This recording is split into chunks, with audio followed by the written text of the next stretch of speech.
All right, thank you all for coming tonight to the Virtual College Exploration for all Wisconsin students. This is sponsored by WACAC, the Wisconsin Association for College Admission Counseling, and StriveScan, so we're glad you're here.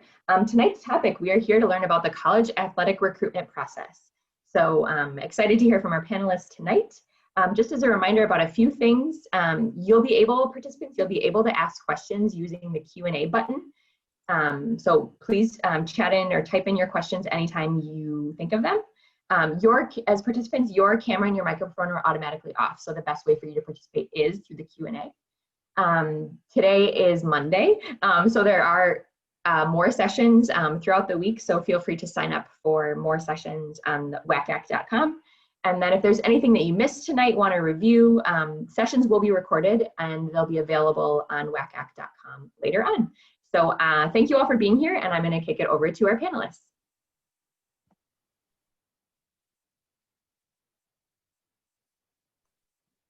Hello, everyone, and welcome. Just going to switch over to some slides here. Perfect. All right, thank you all for joining us tonight. We are so excited to be chatting a little bit more about the college athletics recruitment process. It's very exciting to have kind of a big variety of people with me here tonight. So we will each introduce ourselves, but to get started, my name is Galen. I'm an Associate Director of Admission at Lawrence University up in Appleton, Wisconsin.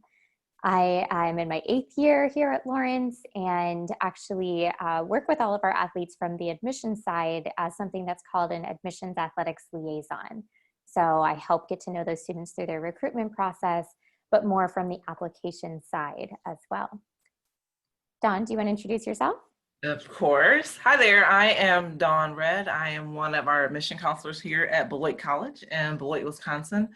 I coached for about 20 years, a long time, and now I've moved over to the admission side of the world. And like Galen, I also work very closely with our student athletes here. Hello, I am Gloria Bradley. I'm the women's basketball coach at Beloit College, and I've been there for 4 years, and I am looking forward to chatting with you tonight.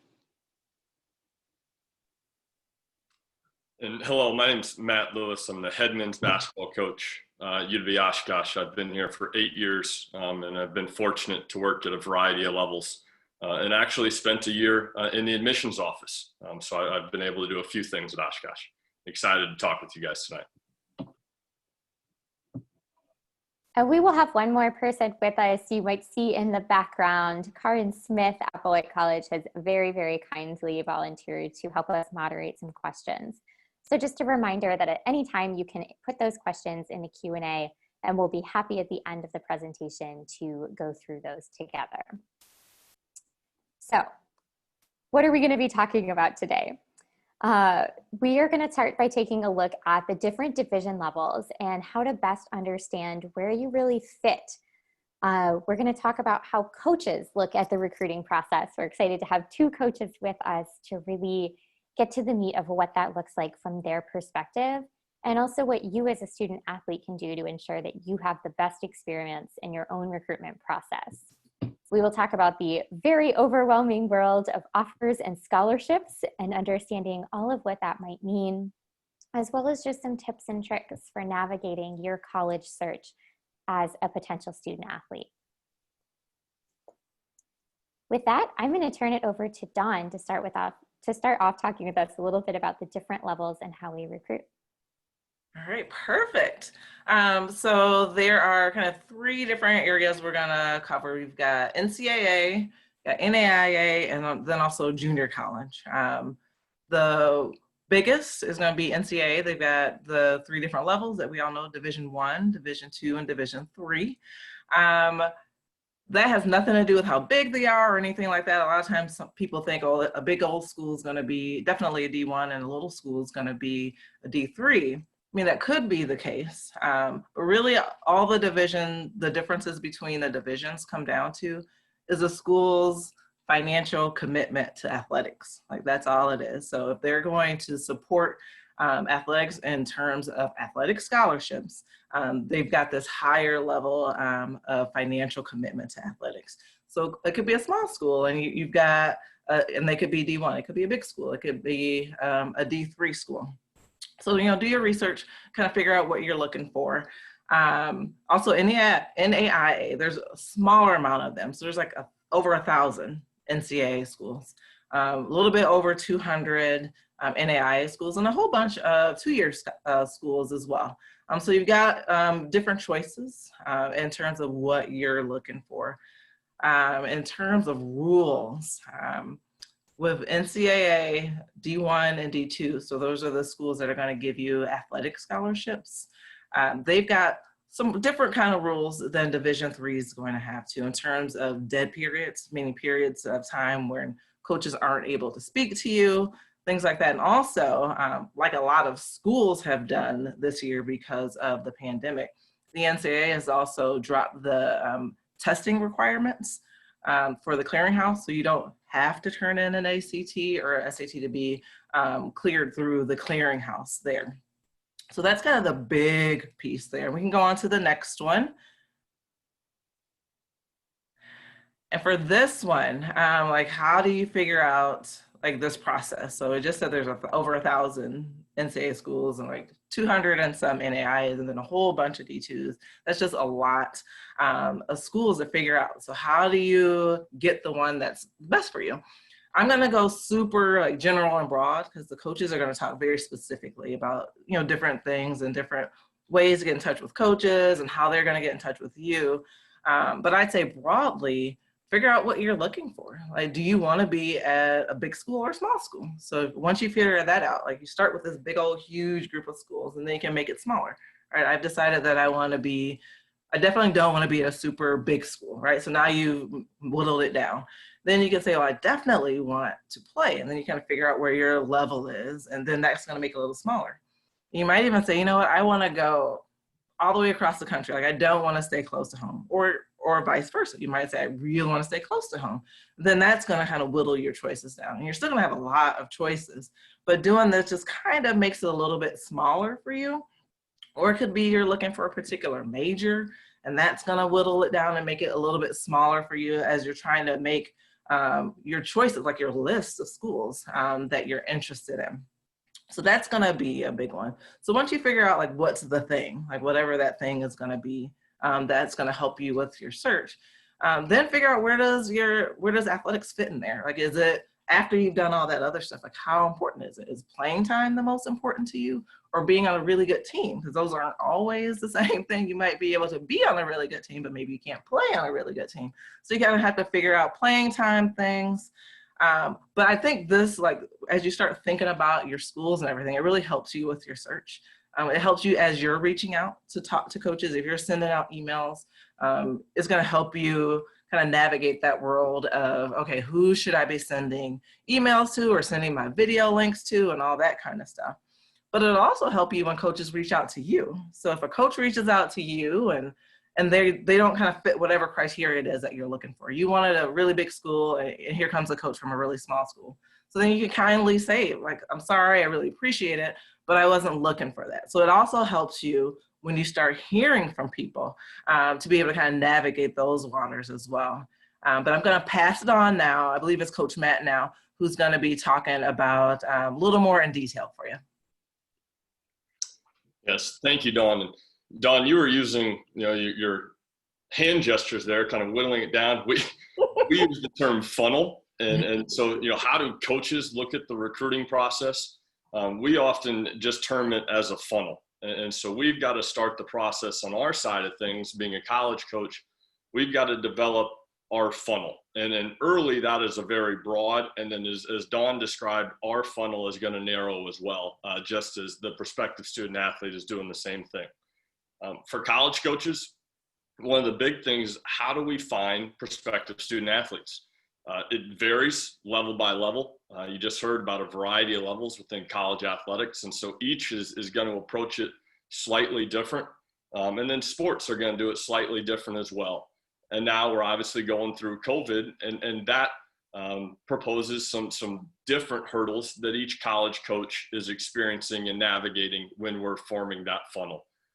Some of the major things that we do is we buy lists of prospective student athletes. And by buying lists, I mean, we're watching a lot of online streamed events. And that, from a basketball perspective, that could be an online tournament.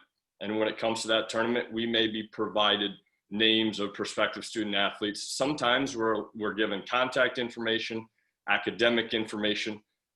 If we're allowed at some point this fall, which Division III and Division II are going to be allowed to go on the road this fall, if there are fall events in different sports, you may see some college coaches back in your playing arena this fall as they try and establish that funnel. And some of those playing arenas may provide us with different lists. There are rankings. Rankings are sometimes prospective student athletes, you guys, as you're going through the high school process, you get caught up in rankings. Where am I ranked in my sport against my peers? Those rankings do help us maybe get initial names of prospective student athletes, but no college coach, at least the successful ones, are recruiting based solely on rankings. So if you're not ranked where you feel like you should be, don't get caught up in it. Just keep working hard and developing in your sport. You'll find the correct level. But the rankings just give us some potential names initially. And then there, in other sports, like a track and field or a swim and dive, where you're more of a time oriented or a score and diving oriented. Some of those sports have online databases that coaches can draw from as well. So all those resources help us with that initial start of that funnel. Now, from a student athlete perspective, you guys can access recruiting services. Your typical recruiting service is going to put together an online profile for you. May include some academic information, some film if you have it, some contact information. They're usually going to send that out for you, so you're paying that recruiting service to send out that information. Those can be helpful, but I would warn you or give you, maybe just heed the warning that if they guarantee their ability to get you a scholarship, I'd go in knowing that can't happen. Recruiting services cannot guarantee you that you'll get a scholarship. They can be hopeful that they can help you out, but they can't guarantee that. You can also do a lot of what those recruiting services promise they're going to do. You can do that on your own by being proactive. And we'll get into some of that communication in the next slide when we get to it. Coach-to-coach contacts are a huge thing for us as well. Just talking to high school coaches, to club coaches, to personal trainers. On the basketball side of things, a lot of basketball players work with skill trainers. So we may call a skill trainer that we know or trust. But those one-on-one conversations really help us as well as we're getting to know kids. I think the last kind of piece in how we find kids is just that recruiting questionnaire or that initial email. I was a person, I filled out a recruiting questionnaire, and that's how I got to play college basketball. I played Division III. I knew that was my level. I filled out questionnaires, and that's how I initially got into my eventual college's funnel. How do we evaluate athletes? Once we've got a pool that we potentially want to go after, how do we evaluate them? First, for a lot of us, is just the academic side of things. We're not going to keep a prospective student athlete in our funnel if they don't meet the academic requirements of our institution. Some, they may just want to know your GPA. Some may still ask for a test score, even though a lot of institutions are going test optional this year. Others may want to see your transcript all the way through your junior year of high school. As you go into your senior year, they may ask for that transcript for first quarter, first semester. And then some will even go to a pre-read. So if you're looking at some high academic institutions, they may want to do a pre-read, and that potentially can give you a little bit of feedback on if you're a good fit for that particular institution. We definitely evaluate where you're at skill-wise. There's no question that we need to go after prospective student athletes that we feel like can fit our level and help us win at our level. And again, that's one of the biggest separators between D1, D2, D3, NAI, and JUCO is just the talent level. And the coaches will help you realize what talent level you are. If you're hearing from D3 coaches, you might be a D3 player. If you're hearing from D2, D1, maybe you're that level. If you're not hearing from anybody yet, don't get discouraged. everybody's process is unique and everybody's on their own timeline. I think the last piece, if you're good academically and you fit us athletically from a skill perspective, is the personal side of things. I think every successful college coach, no matter the sport, is searching for great all-around people. They're not just searching for talented people in their sport. At Oshkosh, for the men's basketball, we talk about searching for high-character young men in our men's basketball program. And I'm guessing that at most institutions, that's a pretty common theme. We all want high-character young student athletes coming into our programs, and we're going to try and get to know you during the recruiting process. The steps of the recruitment process, once you're potentially in a funnel, how is that recruitment process going to look? First thing is just that initial evaluation. You may see a college coach. Now it may be, you may see them virtually. Maybe it's a Zoom. Maybe they show up when they're evaluating you on an online stream. Maybe it's just an initial contact. A college coach may reach out to you via phone, text, email, but there's going to be something that shows an interest from the college's perspective. And that will start the process for us college coaches. Then depending on level and depending on each school, the recruiting process and the frequency of communication is a little bit different. At Division I, Division II, oftentimes they're recruiting less student athletes and they're very narrow focus on each individual student athlete. At our level at Division III and sometimes at NAI and JUCO, we have a larger funnel. And so the frequency of communication may not be quite as frequent as a higher level when they're recruiting less student athletes. So just something to be aware of as you go through a recruiting process, just that frequency of communication. A campus visit. Usually this fall, later in the fall, maybe early winter, a campus visit is a great option. I encourage you to visit several schools. Unless you step on the first one and you're absolutely in love with it, which some people are, visiting multiple schools can be very helpful because you're going to take something away from each visit. And now, even a virtual visit can really provide you some great feedback and experience what that institution may be all about. The application process. So you're in a funnel, you're receiving communication, you visit, application process. That's a little different for each school as well. Some have early decision, some have regular decision in the spring, some have rolling admissions. So having an awareness of what that admissions process is like, depending on the school that you're looking at. And then the final thing is just that admissions decision. And then I know Coach Bradley is going to get to offers and decisions later, so I won't hit on that too much. Next slide, Gillen. Thank you. So just how can I help myself be recruited?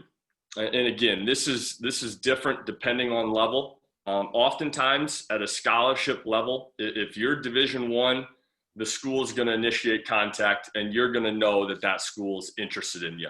At Division II, you can still reach out and show interest, but same thing. Oftentimes that process is going to be a little bit more dictated by the college coach who's offering an athletic scholarship.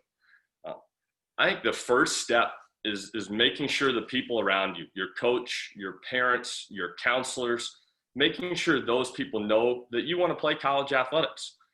We've had discussions with college or with high school coaches, and they're not sure if their student athlete wants to play in college. I just have an open conversation. Hey, coach or mom and dad or whoever it might be, I want to play college athletics. How can I help that happen? It's really good to make that interest known. And then Dawn just touched on your priority list. You need to develop what's important to you when you're looking at a college. We ask the question every time of our student athletes as we're going through the recruitment process is, what are you looking for in a university or a college? I think that's a really healthy question for you to start asking yourselves up front. And no doubt, as you learn more about schools and you visit a few, you go through the process, that answer is going to probably narrow and define itself as you search for that right fit. I think, again, the last piece or couple last pieces here, right now, one of the unique things I think that's happening for you as you navigate this COVID recruiting process is we are all coming up with more creative ways to recruit. We're using Zoom. I had never heard of Zoom prior to 6 months ago. but we found out that hopping on Zoom with a prospective student athlete is so much better than picking up the phone and trying to call you guys. It's a much more personable approach. So that's potential. Request a Zoom meeting with the coach if you're interested in that school. I know Twitter isn't a massive thing at your age right now, but a lot of college coaches are still on Twitter. So if you develop kind of like a recruiting Twitter, if you develop a Twitter account and you reach out, you follow coaches, you follow college programs, you show interest in those programs via Twitter, you may be able to spark up a conversation, a communication just through Twitter. I think that's been really good. I know that I've started communication with a few kids just based on them interacting with me on Twitter. And then the last piece, and again, this was the way I got recruited in college, is don't overlook that recruitment questionnaire. It may feel like you're wasting your time. I promise you, you're not. The good college coaches out there, and I believe there are a lot of them at every level, if they receive a recruitment questionnaire, they're going to look at it and take it seriously. And it's just a great way to show that initial interest level. You can share, obviously, highlights, performance lists. If you're a track and field athlete, put down your best times, share those things. Share your transcripts with the college coaches. Follow up.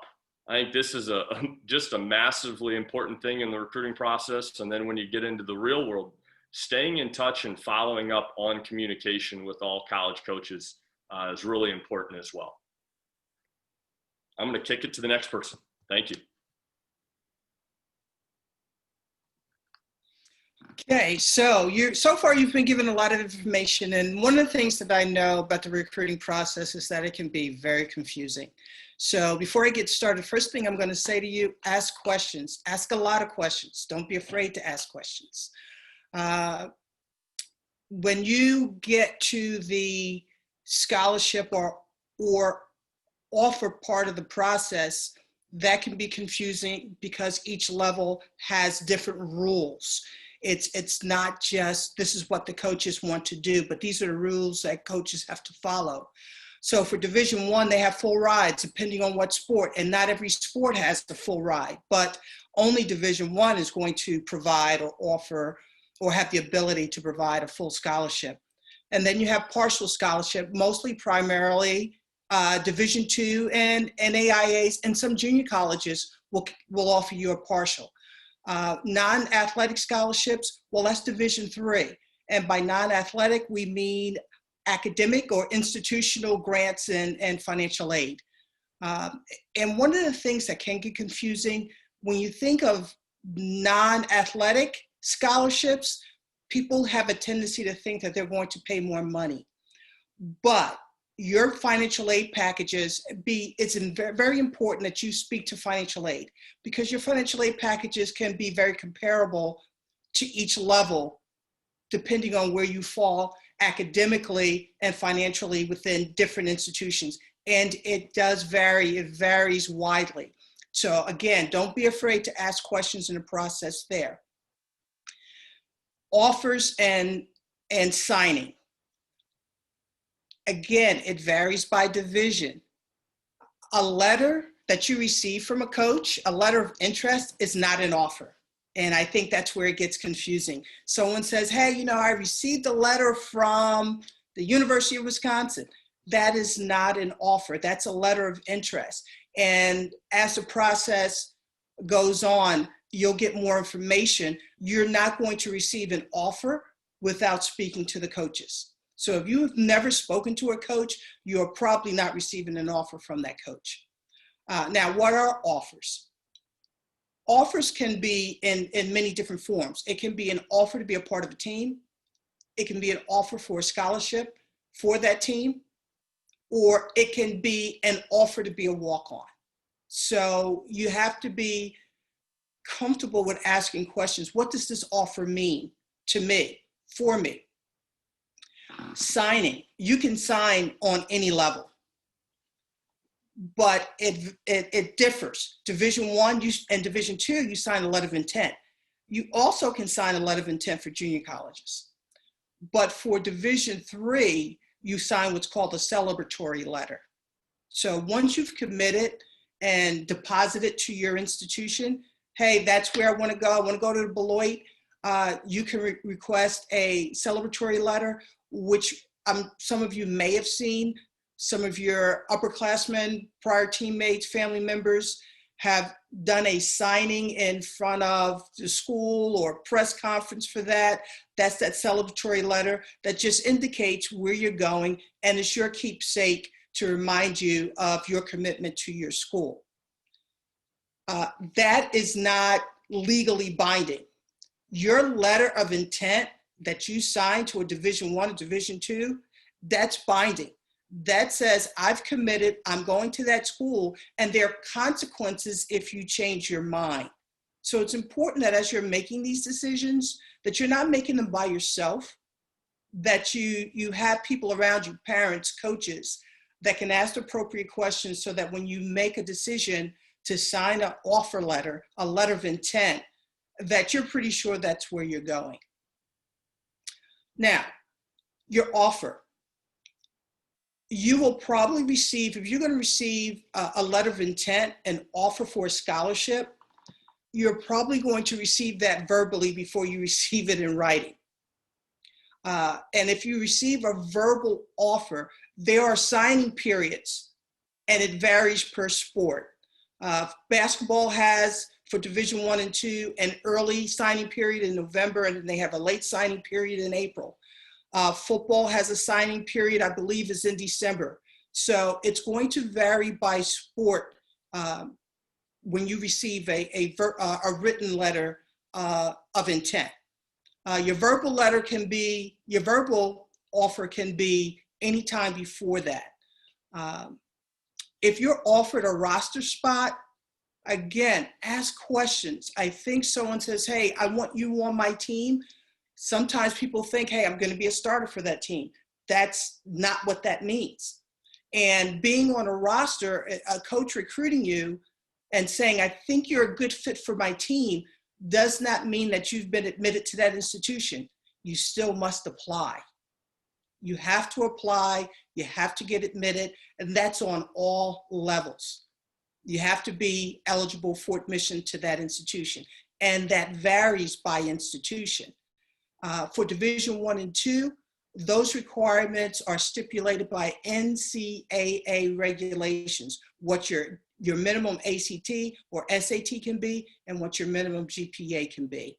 And you can ask the coaches for that information. You can also go online to any of the NCAA or clearinghouse, and it will give you that information of what the requirements are for Division I and Division II. 1 year versus multi-year. Most scholarships are going to be year to year. You can now receive, and that has changed over the years, you can now receive a multi-year scholarship. You have 5 years to attend an institution to play for 4 years. So that's very important to know that. Which brings us to the next one, the red shirt or gray shirt.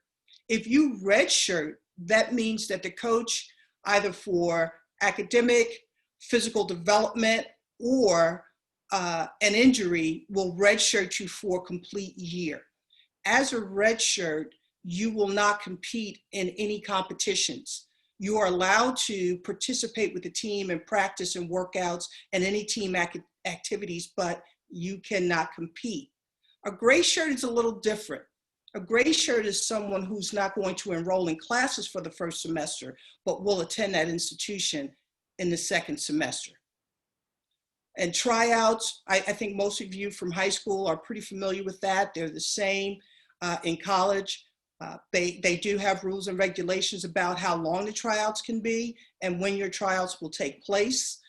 My advice for you with tryouts, if you plan to try out for a team, maybe you are planning to attend a Division I school or Division II school and you want to try out, or even a Division III, speak to the coach in advance. And it's important to speak to the coaches in advance because there's a ton of paperwork that needs to be taken care of before you can compete. And the coach can explain that to you and give you time to get all of that taken care of so that you meet all the deadlines. To maintain your scholarship, And that can be an athletic scholarship or an academic scholarship. There's going to be a GPA component to all of them. So it's important that you know what that GPA requirement is. Obviously, if you're on an academic scholarship, it's going to be upwards of a 3.0, between a 3.5 and higher. If it is an athletic scholarship, again, that's mandated by the NCAA more often, and that can range anywhere from a 2.0 and up, depending on the institution. And one of the things that you have to keep in mind, the NCAA provides minimum requirements for student athletes. The institution, the school or college that you attend, has the right to require that those requirements be a little higher, depending on the institution that you're attending. So sometimes you're going to get different answers from different coaches, and that can be a little confusing. But if you ask the right questions and just keep asking questions, you'll get to the right answers that you need. Now, in order to receive those scholarships, you need to respond. And coaches will give you, if it's an athletic scholarship, they're going to give you a deadline to respond by. Academically, it's a little different. The school, your scholarships, your academic scholarships on the Division III level do not come from the coaches. They come from the financial aid department at the school that you plan to attend or that you're applying to. So those deadlines will come from financial aid.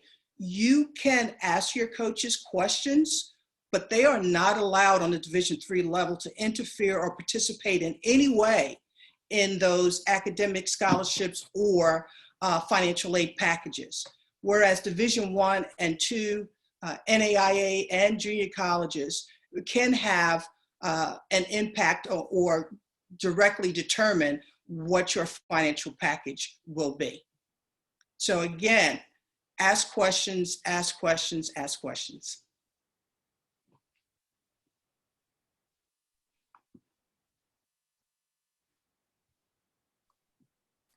Thanks, Coach Bradley.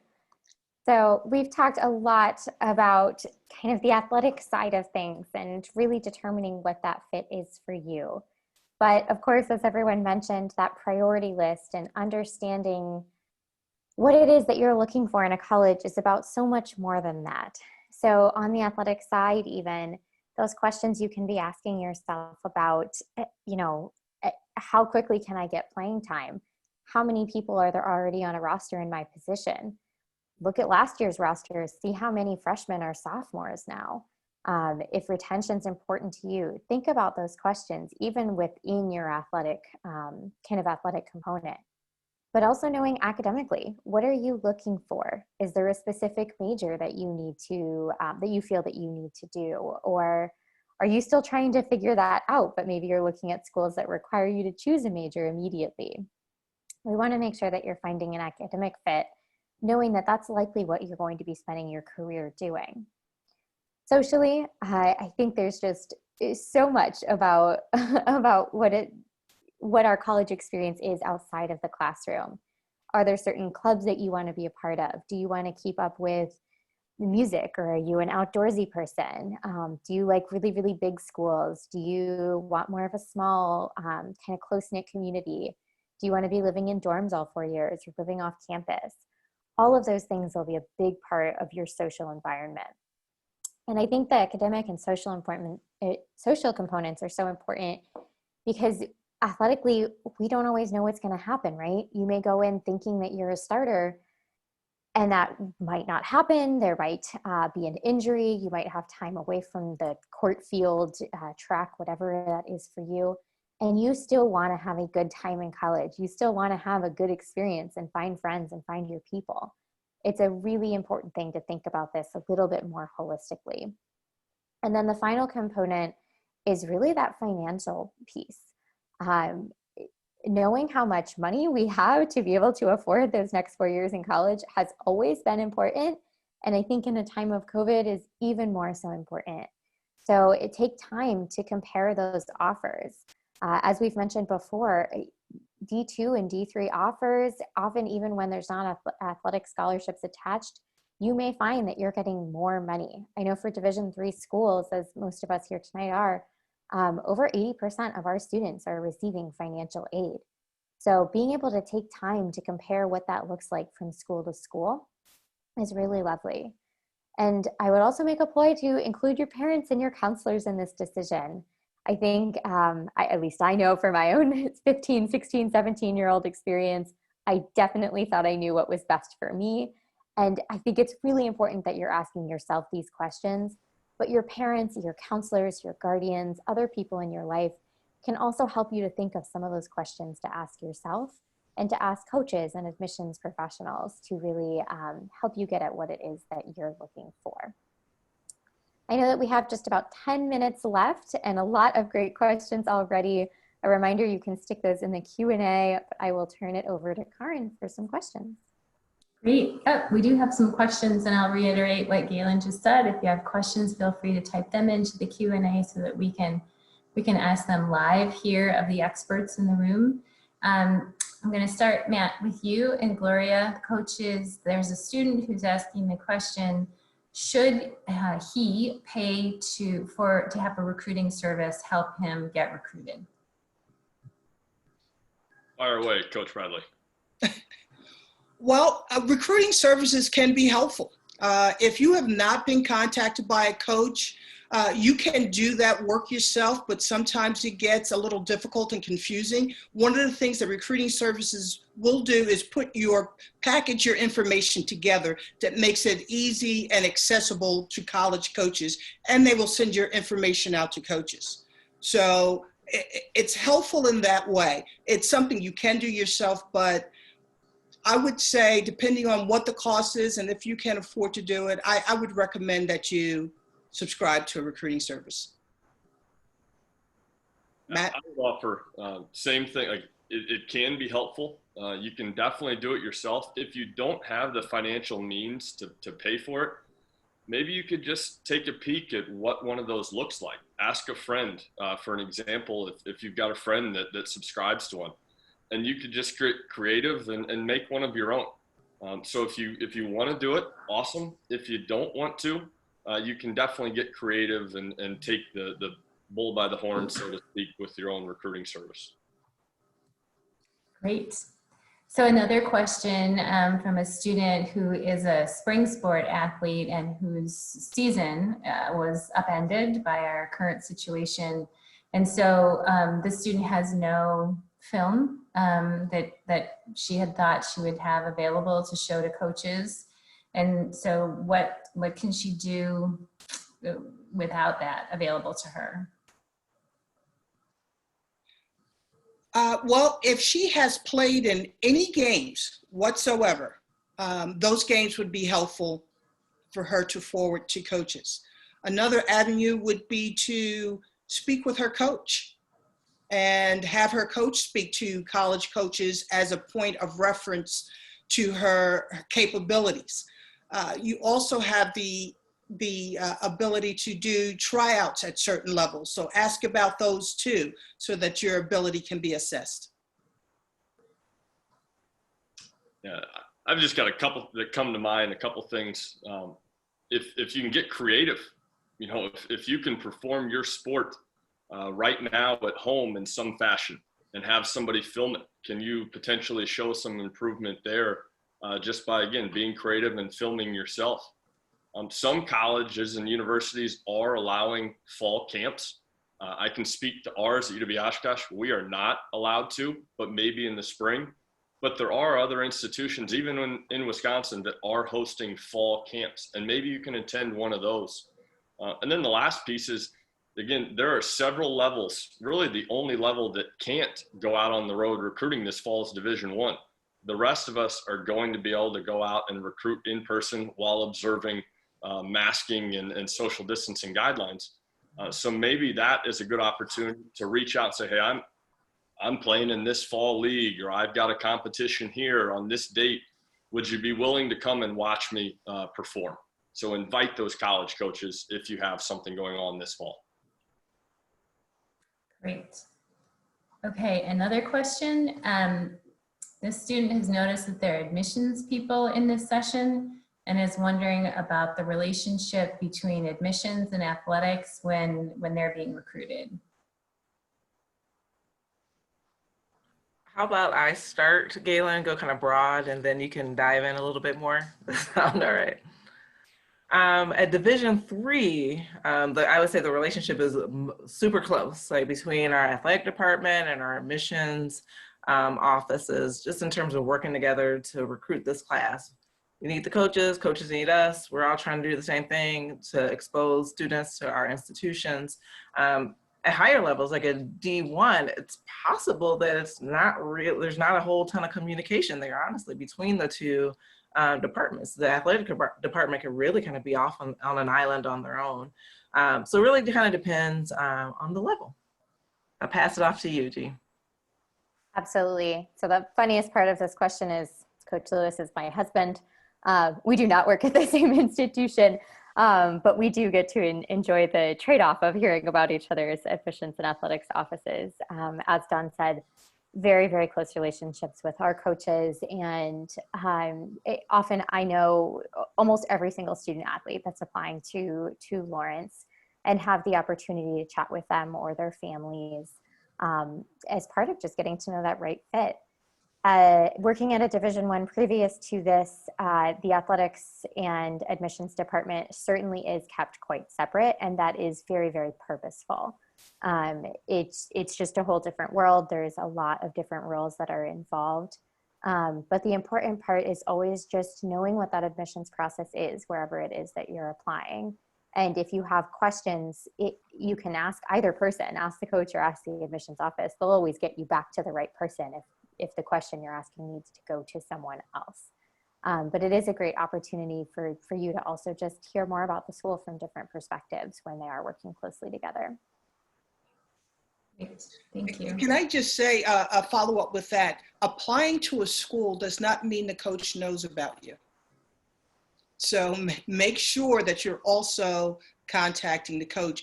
Admissions works closely, and more often than not, I know they do at Beloit, and Dawn does a great job with, and Karen too, just today, will notify us if there are students in the pipeline. But it's quite possible that you've applied and that information has not gotten to the coach. But if you contact a coach, then there's guaranteed that they will know about you. Thank you. So we have time for just a couple more questions, 2 more questions. A student is asking, if I have a school where I really want to go and I've reached out to the coach and I've heard a little bit from the coach, but I'm concerned that I might not be academically eligible based on what I'm able to read online, how do I best handle that? Any of you?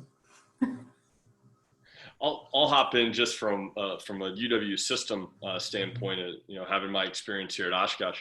If you have questions about your eligibility or your ability to be admitted to that school, the coach is a good contact.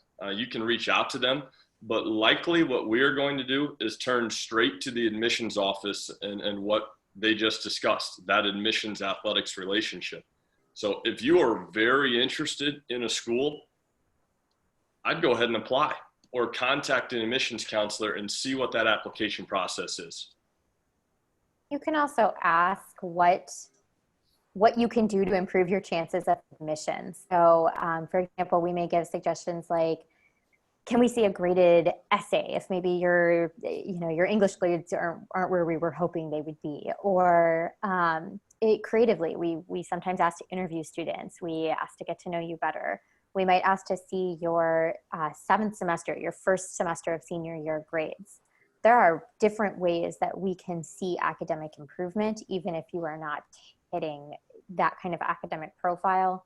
But the biggest thing that I caution students is if you're just looking at a whole list of averages, remember that an average is an average, half or more and half or less. So do not panic if you look at something and says 3.5 average GPA and you have a 3.4. Get half a class along there with you. And I would just add, when you look online at numbers, as Galen, as G said, they're numbers. Apply. There may be other opportunities for you. That's whether it's academic requirements or what an institution costs. Apply. Once you apply, you'll find out more information. Great. And I'll just go really, really quick. I'm a big fan of just like talking about the elephant in the room. Like if you don't think your grades are awesome, then talk about it in your essay. Explain it to us. Let us know. We'll appreciate hearing why you think that maybe your grades aren't where you'd like them to be. Super.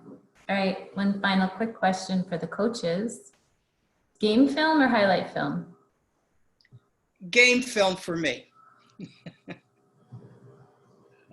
Quite honestly, I want a highlight, and then if I like what I see in the highlight, I will request a game film.